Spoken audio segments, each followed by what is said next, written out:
Welcome to HR Voices, a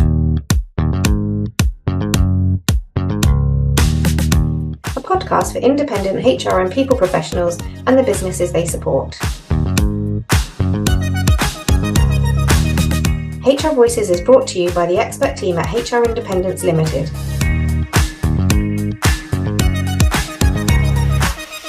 We hope you enjoy. Hello, everyone. Welcome to HR Voices podcast. I'm your host, Mary Asante. And with me here today, I've got an amazing guest. And we're going to be talking about a very, very interesting topic. So I have with me here today, Sarah Harvey from Savvy Conversations. Hi, Sarah. Hi, Mary. Thanks for having me. Thank you for coming, and I'm really pleased that you can join us today on HR Voices. I've known Sarah for some years now. We're going to be talking about how HR consultants can facilitate difficult conversations, why being savvy and demonstrating STREETCREDS is a game changer. So I'm really excited. I love the fact that I managed to find an acronym which has got a bit of street cred to it. Absolutely. And I think that goes to show the value of what you do in terms of savvy conversations and its importance in the workplace, really. So do you want to, before we dive into the topic of the day, say a little bit about yourself so that our audience, listeners, viewers can know who you are? Yeah, thanks, Mary. So essentially, I'm a leadership coach these days, trainer, facilitator, and workplace mediator. So all in that, I would say, conversational space. I kind of slightly reticent to say with totting up now 35 years experience. And I think what I bring is a bit of practical approach with a little bit of academic rigor as well. So as you touched on, my company's Savvy Conversations. I've written a book about workplace relationships, which of course I've got by my side, a practical framework for effective workplace relationships, which is where the STREETCREDS acronym comes from, and which I'm sure we'll delve into a little bit as we go through. And just to say that I didn't originally create the STREETCREDS framework for HR specifically, but I've, as you know, got an HR background myself. So really wrote it for leaders and managers. But what I'm finding is the more that I use it, the more that I use it in my everyday practice and talk to people about it, that it's absolutely, fabulous tool for not only leaders and managers, but coaches, facilitators, and of course HR, because what do we need to do? We need to have good conversations that are effective. So that's kind of my setting my stall out at the start as to why I'm so passionate about this conversational stuff. Excellent. Thank you, Sarah, for that introduction. And I can attest to the fact that you are very passionate about having savvy conversations in the workplace. Again, it's great to have you here. Now, you've touched on STREETCREDS. Can you tell our listeners a little bit and our viewers a little bit about it? Yeah, so what I realised back in my time as an HR leader and then later as a consultant and coach was that there was a lot of tools out there and a lot of really great tools actually, but they didn't get to the heart of the matter as I wanted to see them in terms of on two levels with conversations in the workplace. So on the one hand, the street part of the framework is all about the underlying conditions that need to be in place for good conversations to happen. And then the second part, the CREDS part, is about, so that's great, but how do we actually do that? So if you like, you've got the what and the how going together. And sometimes I felt that was missing. Often models focus on one or the other and not both. So the whole STREETCREDS came about because I wanted to focus on both of those things. Excellent. And on that note, what does a good conversation look like in the workplace? Oh, what a great question. I mean, my starting point is always a great conversation will be the right conversation in the right way at the right time. And it's amazing, even if we just focus on those three things, how often do we get that wrong? So, we might have the right conversation, but we don't quite know how to have it in the right way, so it doesn't go well. Or we might not know what the right conversation is. We might have a good conversation with somebody that feels like it's been done in the right way. It might be done at the right time, but we actually haven't talked about the thing that we should have been talking about. And just to sort of finish off on that triangle, we can have the right conversation in the right way, but get our timing wrong.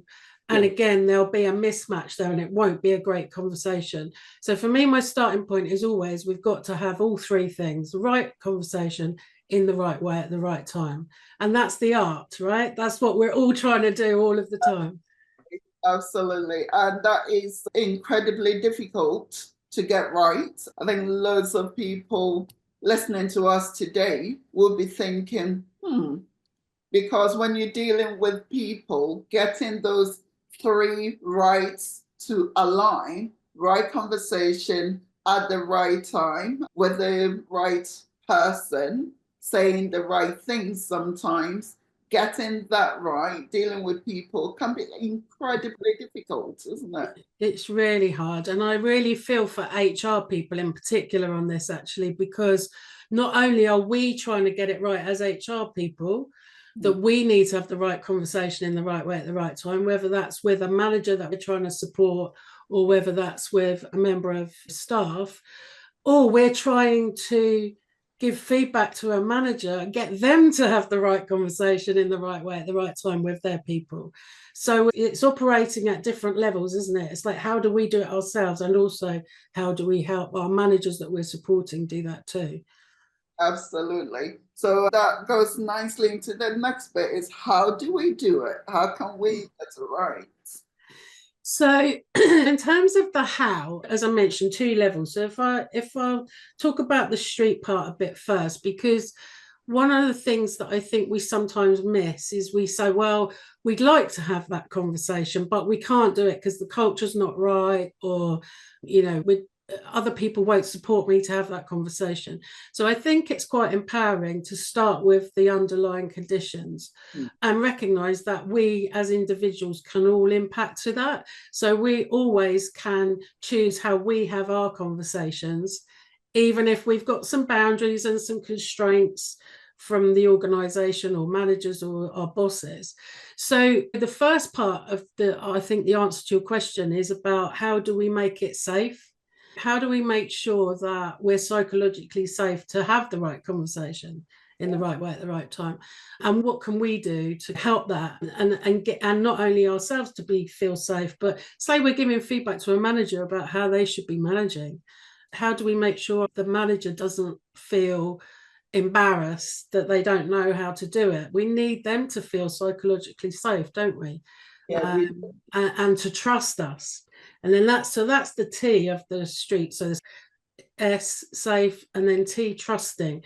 So how do we get everyone to trust us, that they should listen to us?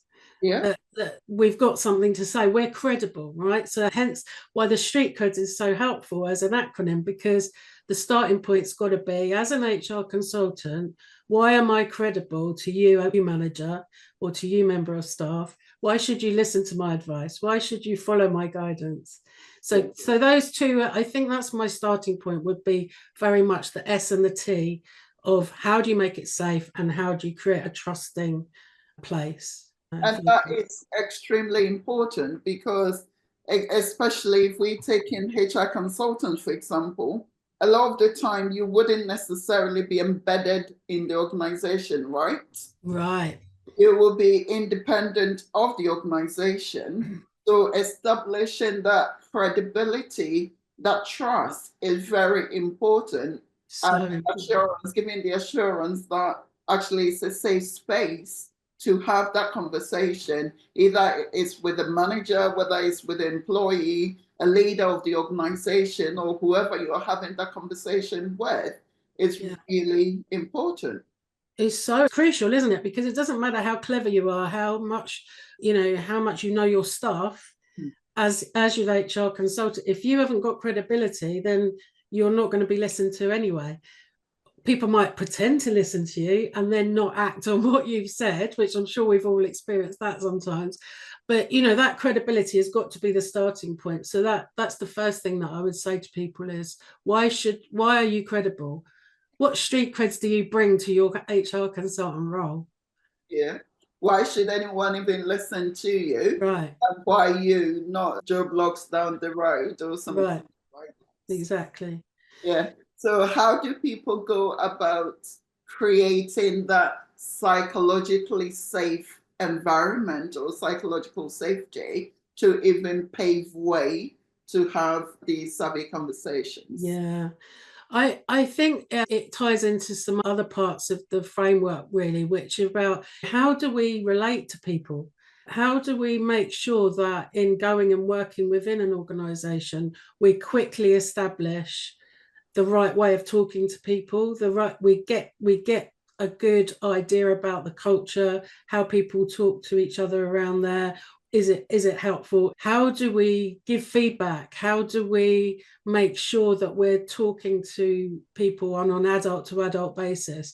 I know one of the criticisms I've heard quite often in the past about managers who are wanting to push back against HR consultant advice. So they're being defensive, right? So they're not psychologically safe, otherwise they wouldn't need to be defensive. But one of their complaints I often hear is that the HR consultant is there to tell me I can't do stuff, to police the system, to stop me doing what I want to do. And so being relational, making sure that we're talking adult to adult, that it's not a telling off, it's these behaviours have consequences and what you choose to do. And then that in turn is building that psychological safety, building the trust, building the credibility. So it's all kind of interrelated, isn't it? But absolutely. I think it's really important, along with some emotional intelligence, because I think sometimes we go in thinking of we need to have all the answers, we need to show our expertise, prove our value to the organisation. And sometimes I think maybe we don't speak to people in as emotionally intelligent way as we should. Doesn't mean we haven't got emotional intelligence, just that perhaps because we're so keen to show what we know and what's the right thing to do, perhaps we don't pick up on the sensitivity of people feeling a bit threatened or feeling criticised or reading the room stuff that we need. Absolutely. And I totally hear what you're saying in terms of people going in thinking, okay, I'm here as the expert, so I should have all the answers, I should know it all, etc., without tuning in, becoming a lot more self-aware in terms of, yes, you may be the expert, but you might not necessarily know the organization as well as the individual you're talking to does. So you're being able to put things into context in terms of, oh yes, and I've actually dealt with this situation before. This was the situation, this is what I did, and these were the outcomes. Yeah. Actually, if you plug that straight into that environment, everything might fall apart. Yeah, exactly. Do a lot of listening, a lot of understanding that organization, their culture, and that ties into the reading the room aspect, right? Yeah. So every individual that you deal with, every organization will be very different. And so being able to really listen and tuning in to who you are talking to, the background, to even the difficult conversation that you are about to have, makes a huge difference to how you approach it and what the outcome will be. It so does. It's absolutely spot on. And, how we actually express ourselves, how we perceive when there's potential for conflict even, and then diffuse that, that's really important. I know, being honest, when I've gone in the past, there's one in particular that comes to mind where the chief executive was not a fan of mine. I don't know why, but he was against HR anyway, but for some reason he just didn't seem to warm to me, despite my best efforts to have savvy conversations with him.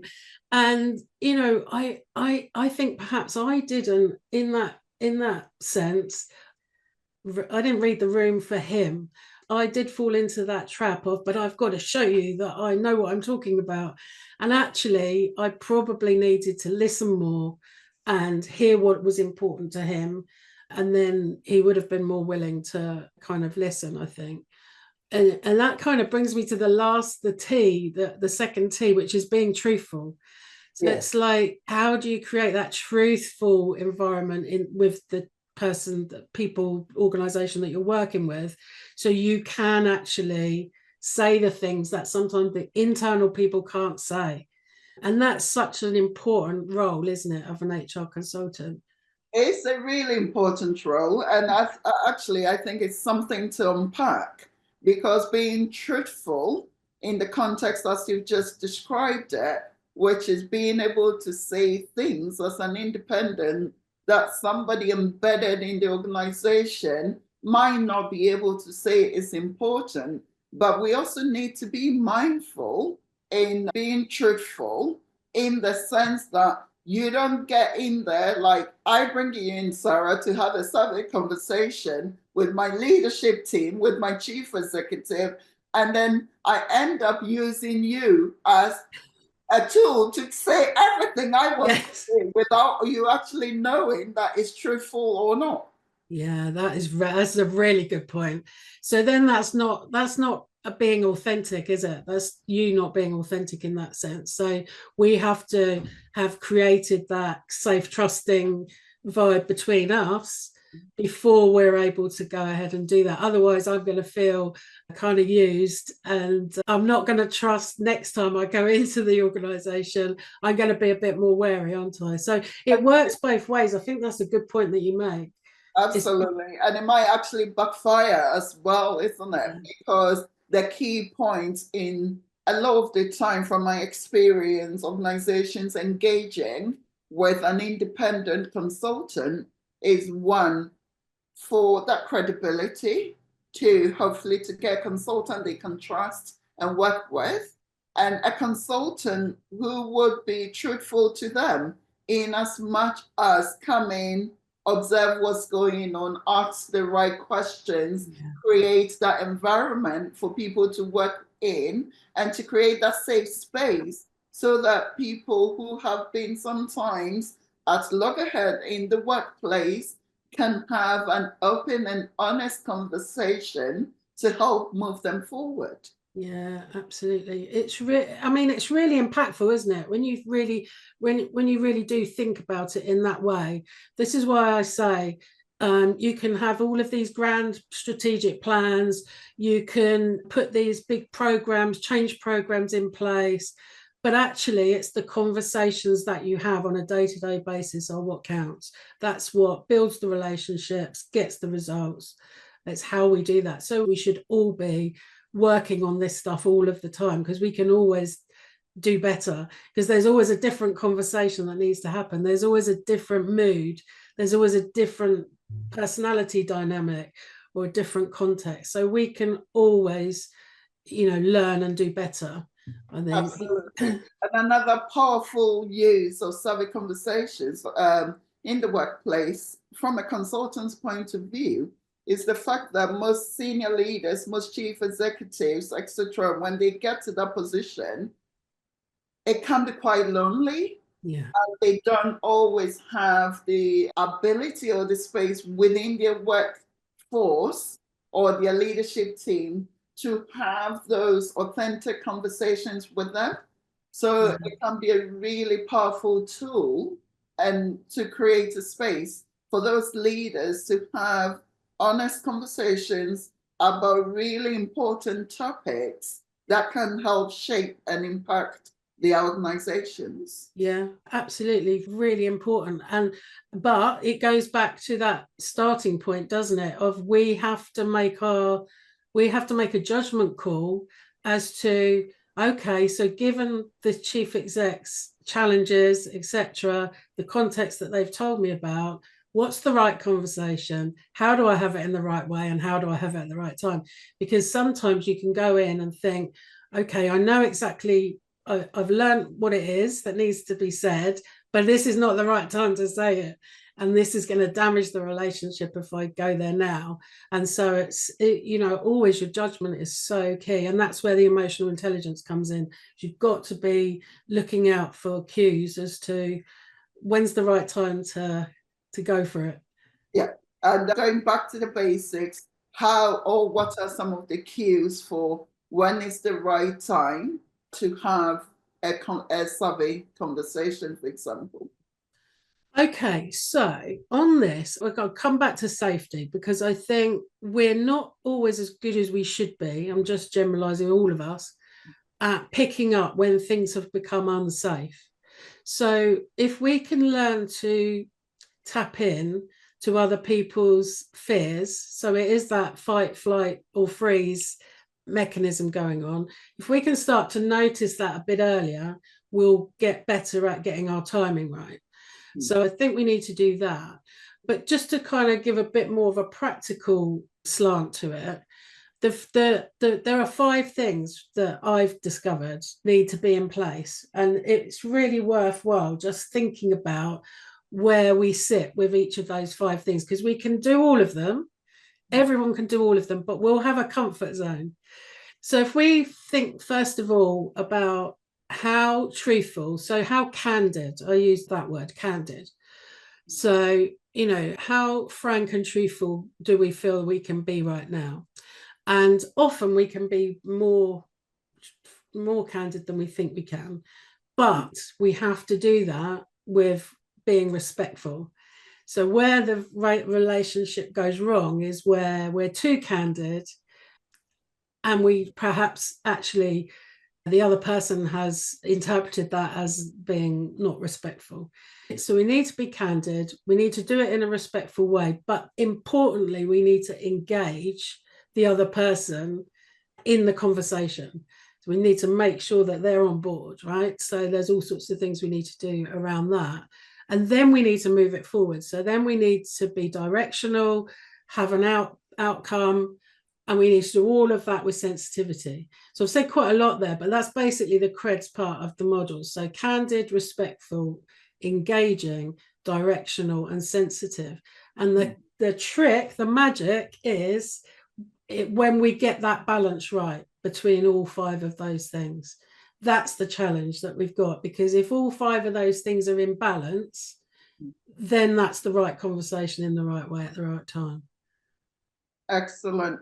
So it's really tapping into your emotional intelligence, isn't it?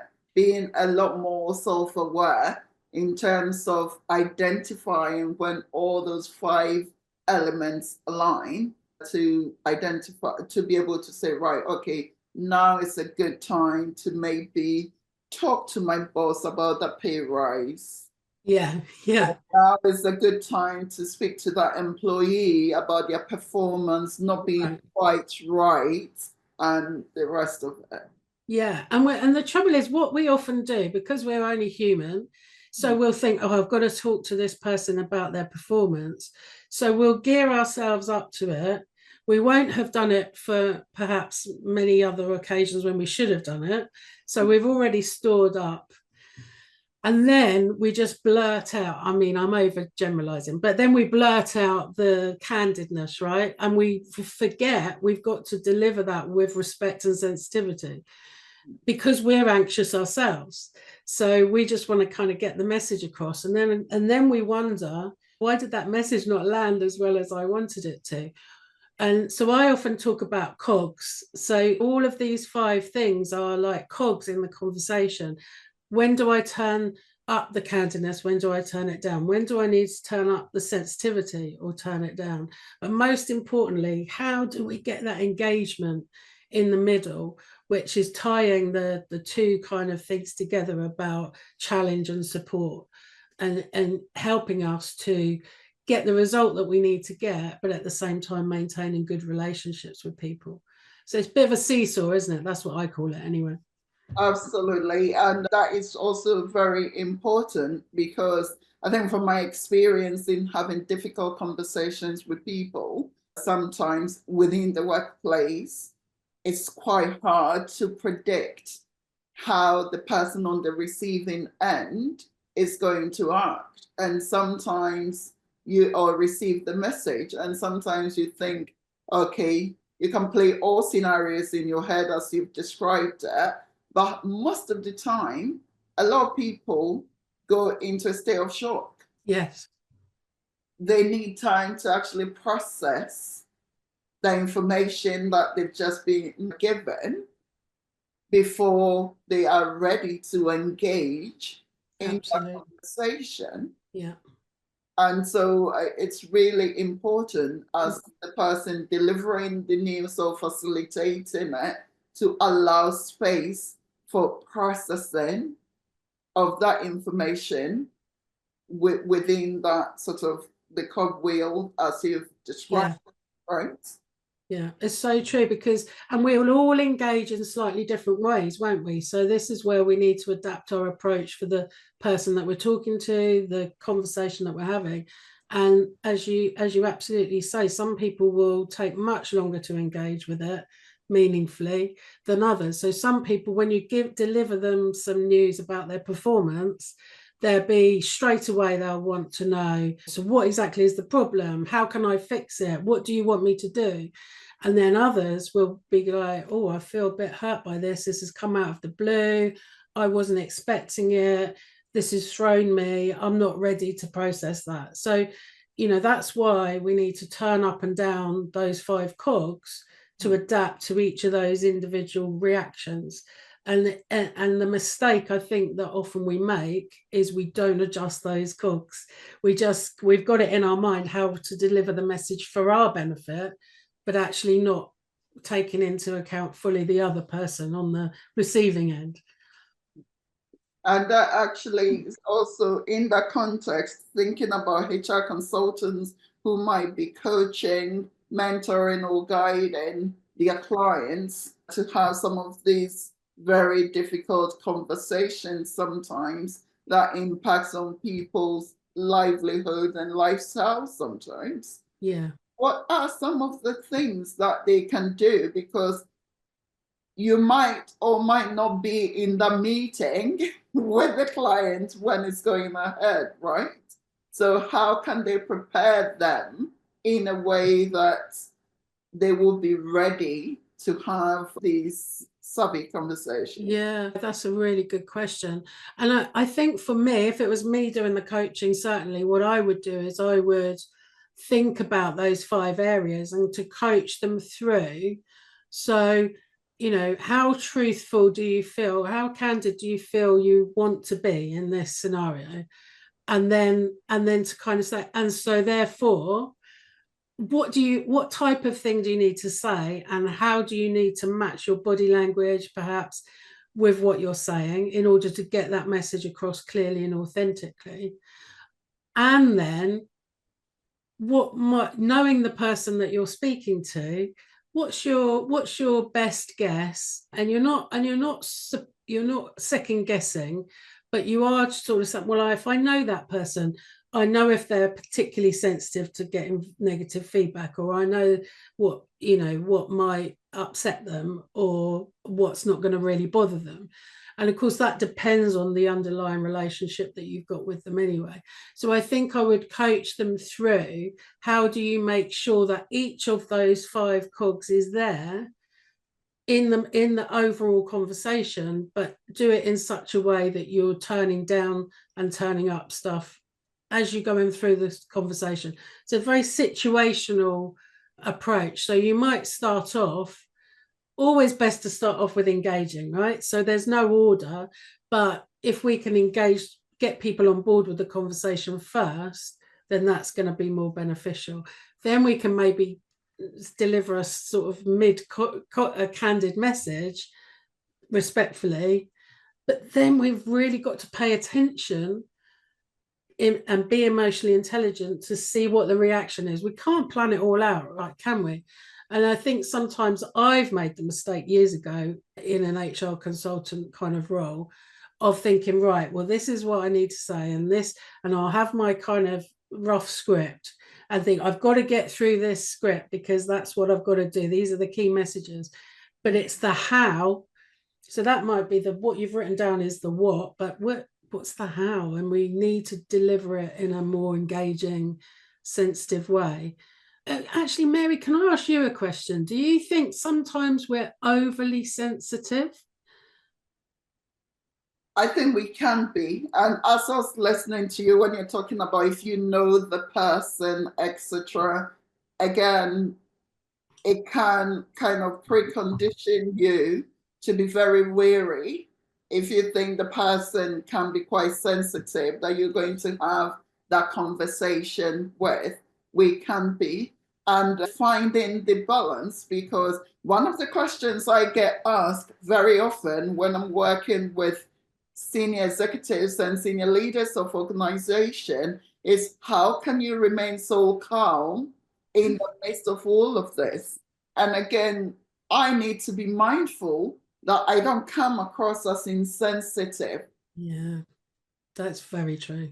That your calmness isn't mistaken for coldness. Absolutely.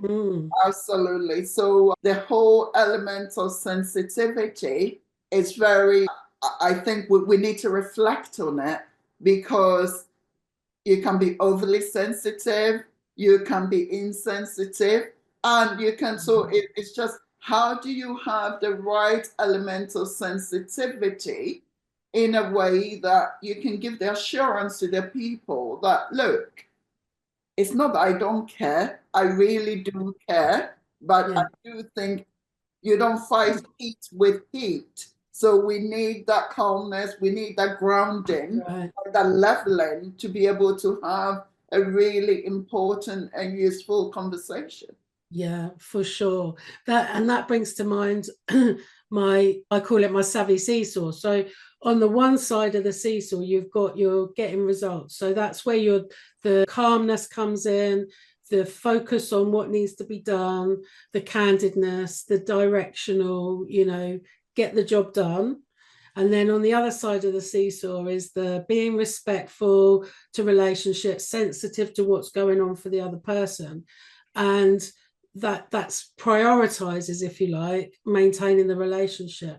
And what we need to do is use our engagement skills, our conversational skills, to draw those two things together so that we get the balance right. So your lovely calmness in a situation is balanced with that respect and sensitivity for the other person who may not be feeling calm at all. And where you manage to balance that in the middle of the seesaw, that's the sweet spot. Absolutely. And I love the seesaw analogy, actually, Sarah. Yeah. You can find a manager or a leader who think, I'm boiling up here. This has infuriated me. Yeah. And you're there and you're not bothered by it. You need to be angry by it. You also need to be infuriated, and you also need to, and we need to go in all guns and blazes and whatever. And actually, your role as the consultant, as the facilitator, as the mediator, is to really get to the level where you are able to balance the seesaw. For sure. In a way that can create the space to have a conversation, because that's when you're more likely to get better outcome, right? 100%. Shouting, screaming, whatever at an employee, regardless of what you think they've done wrong or what you may perceive they've done wrong, what's going to happen? You're going to be having some sort of correspondence from their legal team in the distant future, right? Yeah, exactly. And when I go in, when I'm doing mediation, for instance, and relationships are broken down, it is because it sounds simplistic, but I promise you it's true in every case. It's where the seesaw has bounced from one side to the other, and we need to rebalance it.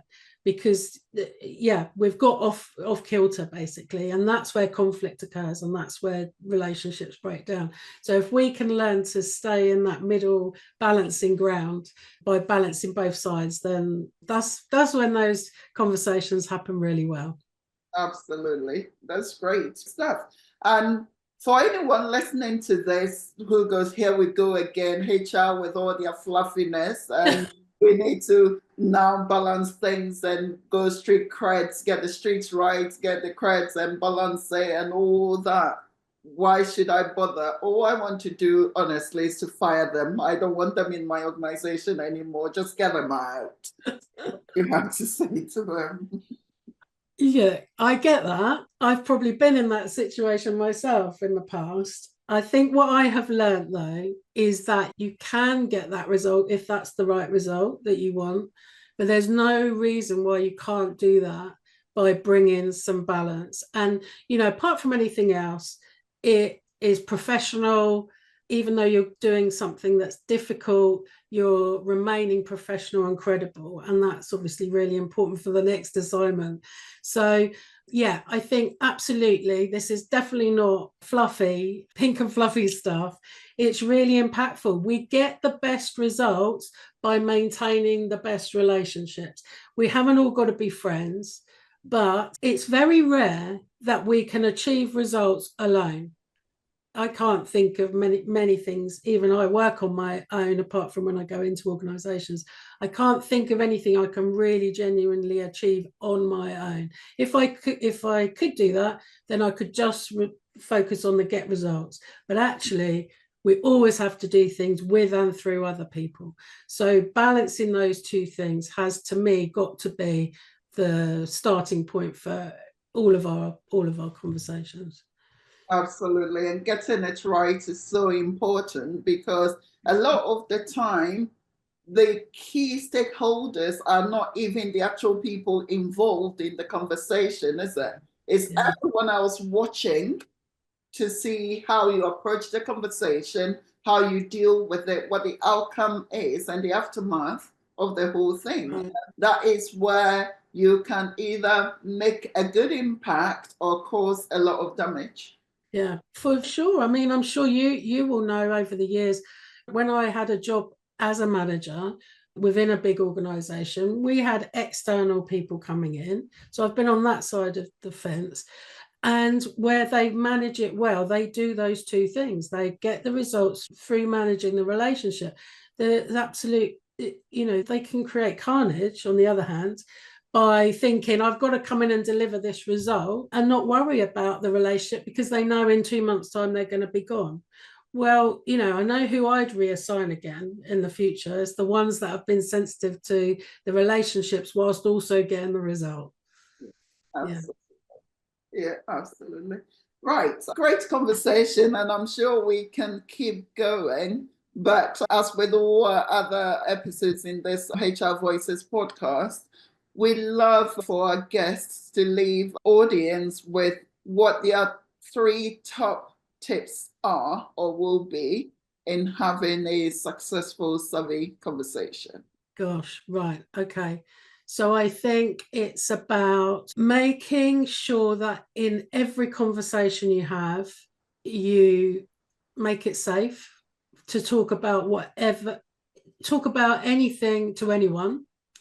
So that's the first thing, to really think about what you're doing to make things safe. I think then it's about accepting you're still authentic if you adjust your approach for the different people and circumstances that you're working with. And I guess the third one is about not being afraid to be candid, be truthful.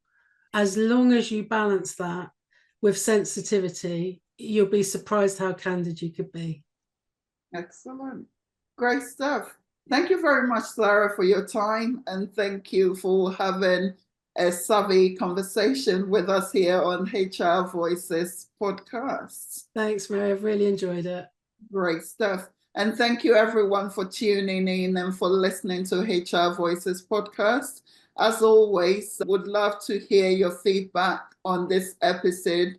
Join in the conversation, engage in the survey conversation. Let's keep it going for us to create more awareness within the workplace, to make the workplace a better place for everyone. If you love to be a guest on our podcast, do get in touch with us on HR Voices at hrindependence.co.uk. See you again soon. Take care. Bye.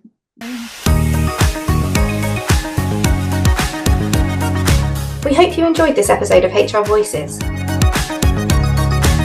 If you have a topic you'd like us to cover or would like to be a guest, we'd love to hear from you. Connect with us on social media or email us at hrvoices@hrindependence.co.uk. Tune in next time.